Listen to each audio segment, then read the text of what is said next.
Olá, bom dia a todos. Eu sou Daniel Ferreira, seu professor de Física aqui no Colégio Master e hoje nessa aula do dia 25 de junho de 2020, já quase encerrando esse bimestre e, portanto, também o semestre, né? Eu vou fazer com vocês uma revisão sobre lançamentos verticais no vácuo ou movimentos verticais no vácuo, se você preferir. É uma aula que a gente já viu esse assunto. A gente viu isso em maio, tá bom? Já estamos em junho, dia 14 mais ou menos, há quase um mês atrás, mais de um mês. E hoje eu vou fazer a revisão dele com vocês, tá bom? Então, vamos para frente. Trata-se, portanto, aqui do estudo da queda dos corpos, certo? Vamos começar, portanto, lendo essa, essa chargezinha aqui do Garfield, que diz o seguinte: será que a lei da gravidade ainda está em vigor? Aí tem um cachorrinho aqui, o Garfield está vindo e pensando se a lei da gravidade ainda é válida. Ele chega e empurra o cachorro cai. E ele conclui: é bom saber que ainda se pode confiar em alguma lei. As leis da física, né?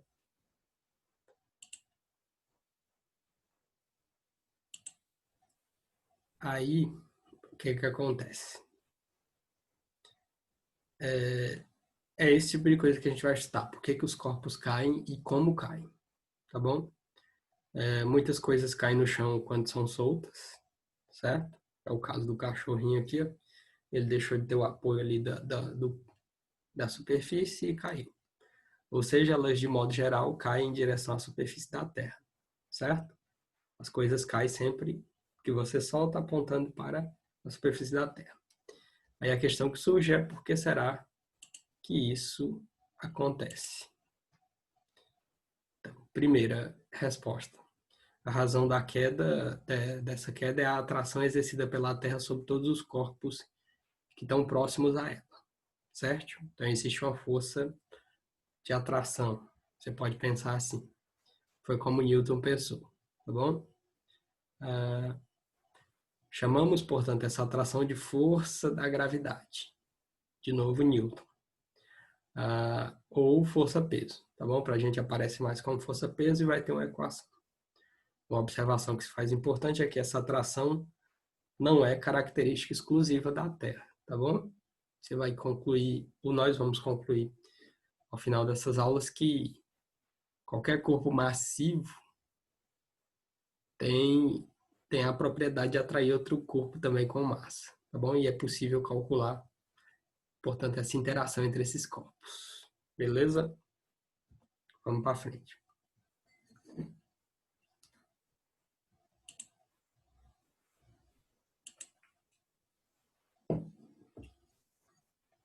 Então, vamos estudar a queda dos corpos.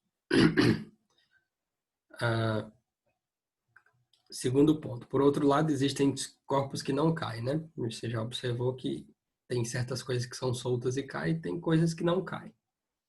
Um exemplo é esse que está ilustrado aqui na figura. Um balão preenchido com um gás de densidade menor que a do ar. Pode ser um balão de ar quente, já que o ar quente, por ser aquecido, tem uma distância ali entre as moléculas do gás e tem, portanto, uma densidade menor que a densidade do ar aqui fora, do gás que está aqui fora, que é o ar. E, portanto, ele sobe. Pode ocorrer também de ser gás hélio, certo? Aí continua valendo essa mesma questão do fato da densidade dentro ser menor que a densidade de fora, por isso o deslocamento. Vamos ver por que isso acontece. Então, o balão preenchido com gás de densidade menor que o ar sobe devido à chamada força de empuxo exercida, portanto, pelo ar. Essa força de empuxo, talvez um dos melhores exemplos que existam dessa força de empuxo seja, talvez mais próximo de vocês, para vocês avaliarem, pensarem sobre isso, é quando você tenta segurar algo dentro da água. Você está na piscina ou em um rio tomando banho, você pega uma garrafa PET ou uma bola e tenta submergir ela na água e você encontra uma certa força de oposição. Você vai colocando força, quando você solta, essa bola sai rapidão. Isso a gente chama na física de força de empuxo, tá bom? Terceiro ponto, que também cabe em nossa análise. O primeiro foi, só para recapitular, por que será que os corpos caem? Já respondemos. Segunda questão, existem corpos que não caem e a gente inicialmente explica isso com a densidade e a força de empuxo. E terceiro ponto é uma questão, outra questão também sensível, que diz o seguinte, ó, no caso de uma leve pena, de uma ave, por exemplo, quando ela é abandonada de uma determinada altura do chão, cai planando no ar, né? Ela faz assim, como se estivesse dançando, ao sabor do vento. Mesmo que não haja um vento lateral, tá bom? Aí eis a questão, por que ela não cai na vertical, como uma pedra, por exemplo, em direção ao chão, como faz, como eu disse, a pedra uma esfera. Tá aqui a explicação. Então, a área externa da pena em contato com o ar é grande, tá bom? A pena geralmente é aberta, você pode pensar também numa folha de papel para acontecer isso. Então, a área externa da pena em contato com o ar é grande, aumentando os efeitos de resistência do ar sobre ela, certo? Por isso, ela cai planando. Quarto ponto que a gente pode também suscitar questões é esse aqui, ó. Será que a Terra é responsável por esses movimentos de queda livre dos corpos? Eis a questão, uma questão. Segunda, o ar exerce qualquer influência sobre esses movimentos? Parece que sim. E terceiro, porque dentro do tópico 4, porque a pedra, a pena e o balão se movem de formas diferentes. Tá bom? Então, para responder esses três questionamentos do quesito 4, a gente diz o seguinte: os objetos caem devido à força exercida pela Terra, isso pensando como Newton, tá bom? E segunda coisa, a força da gravidade é da mesma natureza nas três situações. Mas o efeito de resistência do ar torna essas situações diferentes. O que está sendo dito aqui é o seguinte, é que a força da gravidade é a mesma no caso da pena, da pedra e do balão, tá bom? Mas aí, quem entra de participante diferente é justamente a resistência do ar, tá bom? Eu vou agora mostrar um vídeo para vocês. Vou trocar de cena aqui para mostrar um experimento de queda livre na ausência da resistência do ar. Aí a gente trata mais desse assunto.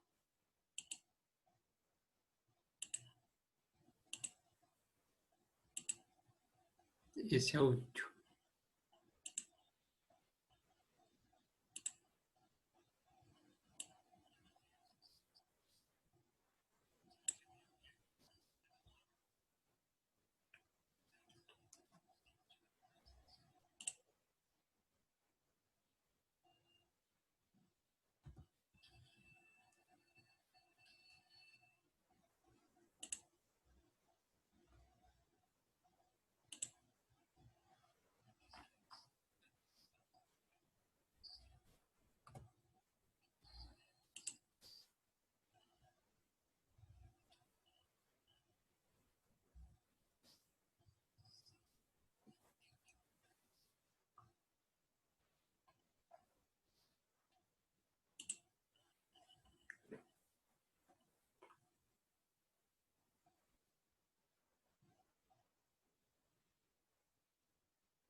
É,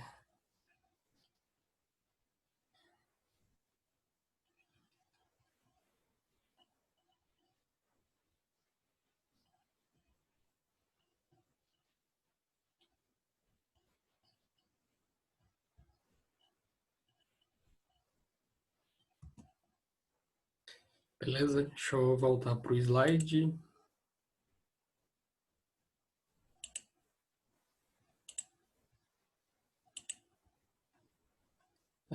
Então, o vídeo mostrou um experimento que foi feito nas instalações da NASA.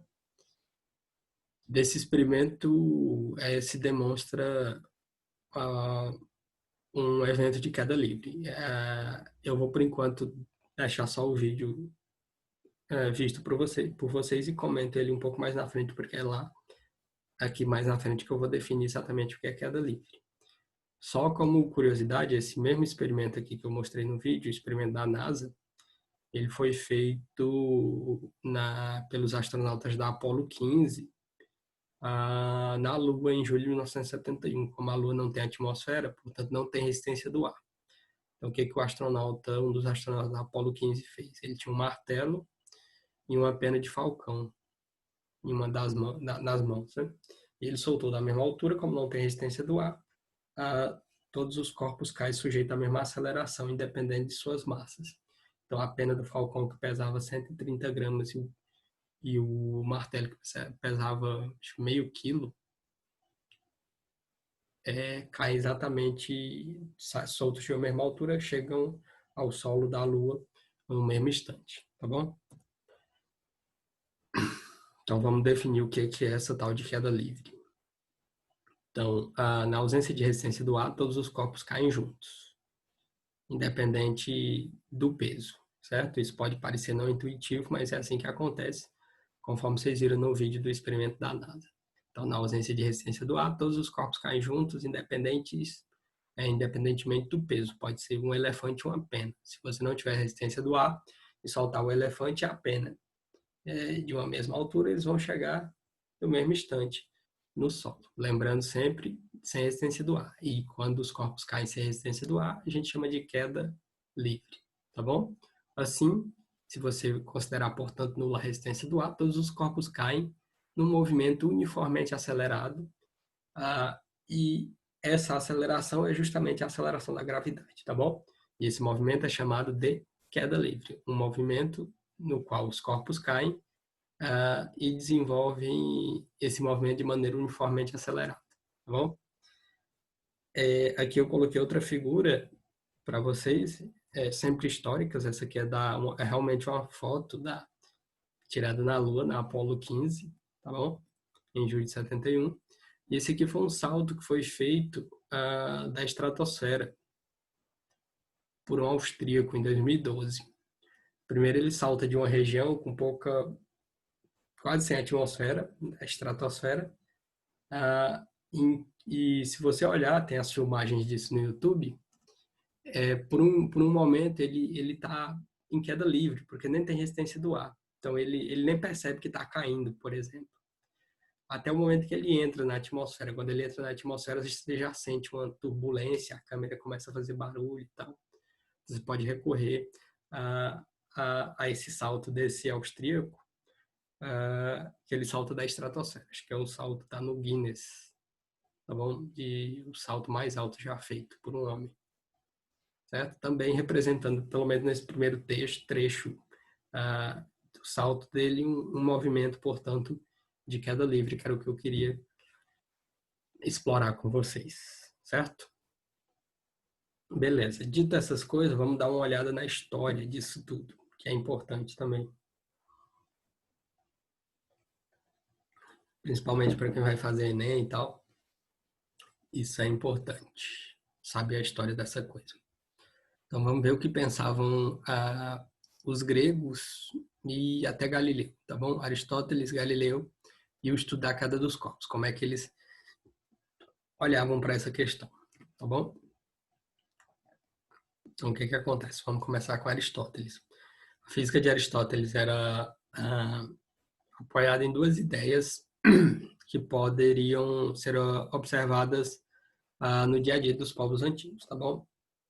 Então eram coisas intuitivas e que perceptíveis aos sentidos inicialmente. Primeira ideia.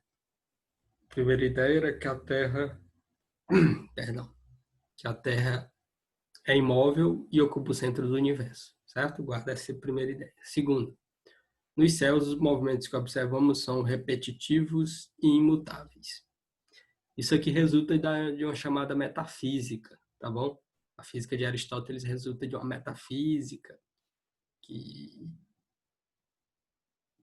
e para você não ficar confuso, ou talvez fique ainda mais, metafísica é o pano de fundo. Tem um professor meu da UNB que dá explica bem metafísica, dizendo, por exemplo, que metafísica seriam os ingredientes da física. Então, você vai fazer um bolo, né? Suponha que o bolo, seu bolo seja a física, e os ingredientes soltos ainda em cima da mesa, a massa do bolo, ovo, óleo, sal, são a metafísica. Aí você vai misturar tudo aquilo e vai resultar um bolo. Né? Podem ser diferentes bolos, tipos de bolo. E a metafísica, na nossa analogia, seria, portanto, os ingredientes, e o bolo seria essa física de Aristóteles. A nossa física hoje também tem uma metafísica, que são os ingredientes, só que resultou num bolo diferente do bolo de Aristóteles, certo? E dois pontos da física de Aristóteles eram esses que resultavam, portanto, de uma metafísica, que eu não vou tratar aqui, porque eu não sou filósofo e não tenho competência. Minha formação é física. Já li e estudei metafísica um pouquinho, também no mestrado e tal, mas não, não me atrevo a falar, né? Continuando, portanto. Ele estava convicto, Aristóteles, de que era necessário, dado esse contexto aqui, dessa visão de mundo, ele estava tão convicto que era necessária a aplicação permanente de uma força para manter os corpos em movimento, tá bom? Então, quando eu solto, por exemplo, um objeto, esse objeto tem que estar sob a ação permanente de força para continuar o movimento. Então, existia, para Aristóteles, uma relação direta entre movimento e força aplicada sobre os corpos, tá bom? E isso ele explicava com a teoria que você pode buscar depois, se você tiver interesse por filosofia, chamada de teoria dos movimentos naturais e turbulentos, tá bom? Por que a pedra cai? Porque o lugar natural da pedra é no chão, então ela busca o chão. Por que a fumaça sobe? Porque ela parece o ar e a tendência do ar é subir. Esse tipo de coisa vai ser explicado nessa teoria de movimentos naturais e turbulentos.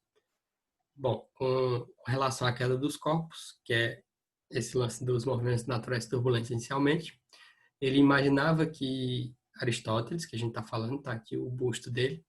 Então, com relação à queda dos corpos, ele imaginava que os corpos mais pesados deveriam cair com maior velocidade, fato explicado pela doutrina também dos quatro elementos, que também está embutida ali na explicação dos movimentos naturais turbulentos.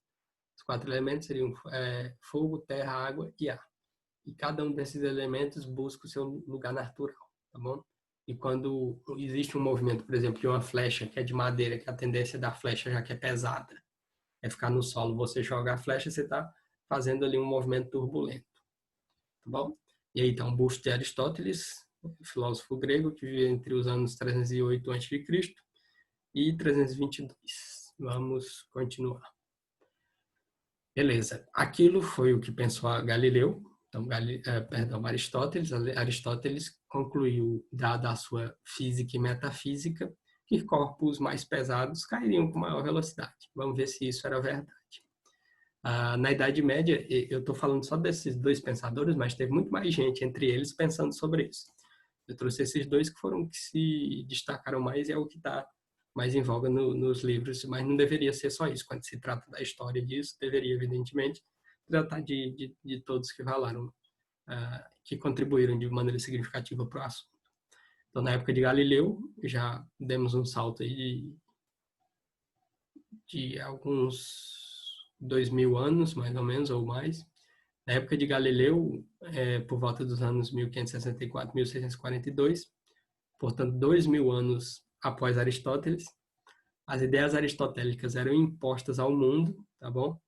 Nesse contexto que Galileu vivia, e as ideias do Aristóteles eram impostas ao mundo civilizado, e isso sob pena de severas punições e torturas, confinamentos, fogueiras e etc., ditadas pela Igreja Católica para quem não seguisse ou discordasse das ideias de Aristóteles, tá bom? Porque a Igreja tomou como dogma, então você não podia questionar. E isso foi se solidificando nesses 2000 anos até chegar Galileu e ali o início do Iluminismo. Então, naquela época, muitos filósofos já questionavam as hipóteses de Aristóteles, e entre as hipóteses questionadas estava a da queda dos corpos, que foi onde Galileu se meteu inicialmente. Galileu propôs, então, realizar um experimento para resolver definitivamente esse problema. O experimento era o seguinte: lançar do alto da Torre de Pisa, na Itália, corpos de diferentes pesos e verificar o que acontecia, tá bom? A treta para Galileu é que corpos caem com massas diferentes sujeitas à resistência do ar, você nota uma certa diferença, tá bom? Dizem que esse experimento não ocorreu de fato, ele foi um experimento mental, mas Galileu fez outro tipo de experimentação, tá bom? Que eu vou tratar agora com vocês para estudar a queda dos corpos. Então,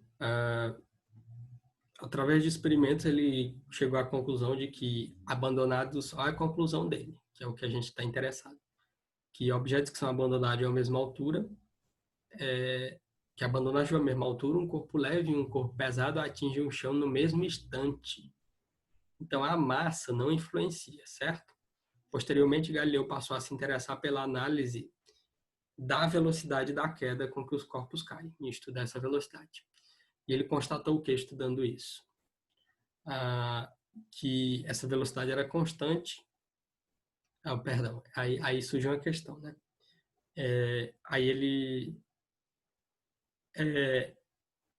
O que ele queria descobrir é que se essa velocidade era constante ou se ela variava com o tempo. Lembra que a gente está no século 17, portanto, veja a dificuldade de fazer esses experimentos, porque você não existe um relógio, um cronômetro para você medir tempo. Então, coisas que passavam muito rápidas eram difíceis de ser analisadas fisicamente. Então, o que Galileu introduziu ou trouxe de novidade? Ele começou a estudar planos inclinados. Bom, soltava esferinhas de planos inclinados e ia aumentando essa inclinação e estudando esse movimento. Então, no caso A, você tem uma inclinação pequena e soltava a bolinha e via o que acontecia. E você aumentando essa inclinação, aumentando até o caso vertical. O que ele percebeu fazendo esses experimentos dos planos inclinados até esse aqui, que seria uma queda livre? Ele descobriu que a velocidade da esfera ao longo da superfície aumenta à medida que você aumenta a inclinação. Quanto maior a inclinação, maior a velocidade. Certo? Então, o que se conclui sobre os experimentos de Galileu? Que se você associar métodos dedutivos ao processo experimental, que foi o que ele passou a introduzir, então ele fez deduções, primeiro aqui, e matemáticas, e fez a experimentação. Galileu concluiu que a velocidade deveria ser proporcional ao quadrado do tempo de queda e que o espaço percorrido seria proporcional também ao quadrado do tempo. Perdão, a velocidade seria proporcional ao tempo, certo? Não ao quadrado.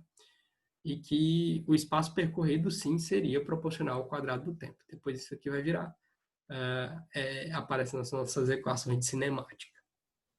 Então, após uma série de conclusão sobre os pensamentos de Galileu, após uma série de experimentos, suas hipóteses foram, portanto, comprovadas, ou seja, o que é o que a gente considera até hoje, quando estuda a queda dos corpos, é a seguinte conclusão: desprezando-se, portanto, a resistência do ar, a velocidade dos corpos em queda livre é proporcional ao tempo de queda, tá bom? Aumenta com o tempo. E aqui está uma ilustração, um quadro de Galileu, em 22 de junho de 1633, na Inquisição de Santo Ofício.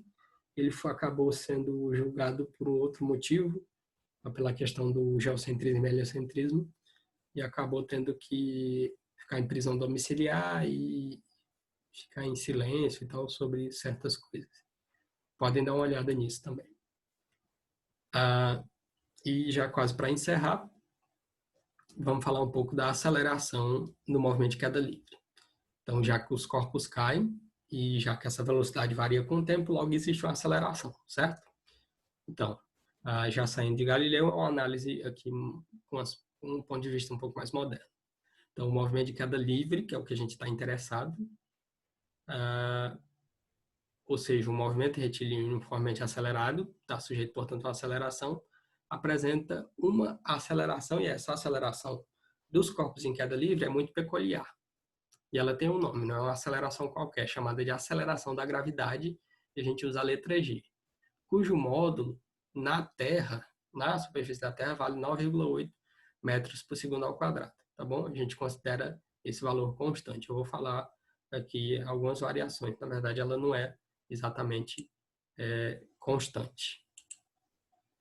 O módulo da aceleração da gravidade, no entanto, não é constante, podendo variar com latitude e altitude. Na tabela a seguir, eu listei para vocês alguns valores da gravidade em diversas latitudes no planeta Terra, porque essa aceleração da gravidade muda de planeta para planeta.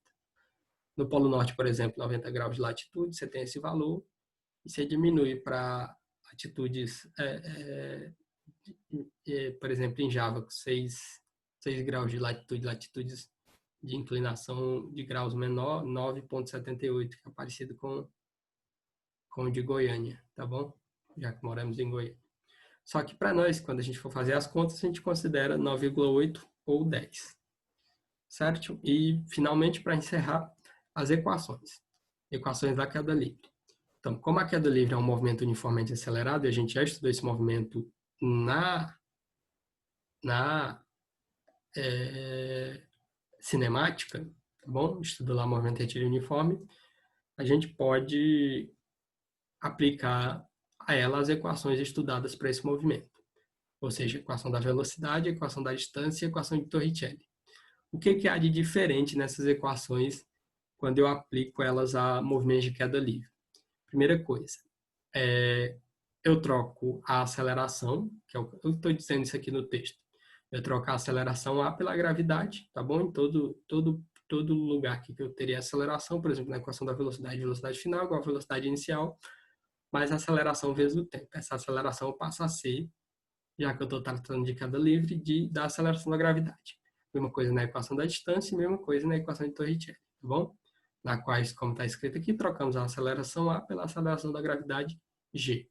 Então, você tem uma, duas, três equações.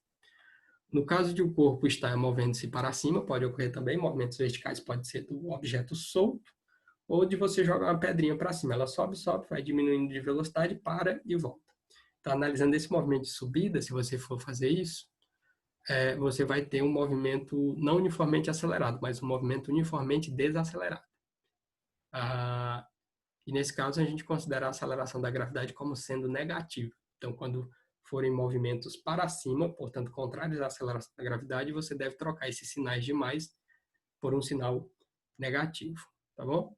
Nós faremos, e fizemos já que se trata de uma revisão, exercícios relacionados a essas equações. Então, para recapitular, a equação da velocidade me diz que a velocidade final do objeto é igual à velocidade inicial vezes a gravidade, mais a gravidade vezes o tempo, melhor dizendo.